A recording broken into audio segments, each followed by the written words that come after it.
Ne kemi ndaluar përdorimin, jo më larg se 4-5 ditë në mos gaboj, ka patrulla gjithmonë, jo vetëm nga Policia Bashkiake, por edhe nga Policia e Rendit, të cilët janë gjithkohë në bulevard për mos të lënë apo për mos bërë të mundur, sidomos skutera dhe patinat të cilat krijojnë apo dhe i përdorin fëmijët edhe janë dhe pak adoleshent apo në formë të papërgjegjshme, mund ndikojnë në aksidente të caktuara, të cilat mund të ketë pasoja.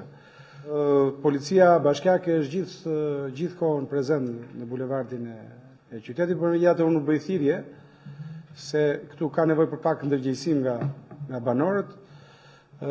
Ne mezi presim gjithu sezoni turistik të filloj, jo për t'i shtypur njerëzit, po për të mundësisht të marrë të ardhura nga ata, kështu që ju këshilloj apo dhe ju kërkoj thirrje që mos të përdorin motora apo skutera në bulevard, sepse është e vetmja, le themi, vend ku të gjithë duan të kalojnë bukur çdo mbasdite apo çdo ditë. Kështu që besoj kjo patjetër që do të gjithë angazhimin e forcave edhe të bashkisë, po edhe të policisë. Ne do jemi nga dëshmëri, do përdorim edhe gjoba në qoftë se ka nevojë.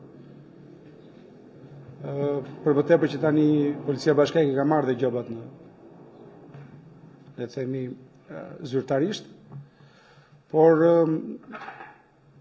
gjithmonë kryesore është thirrja është shumë e rëndësishme që njerëzit të ndërgjegjësohen.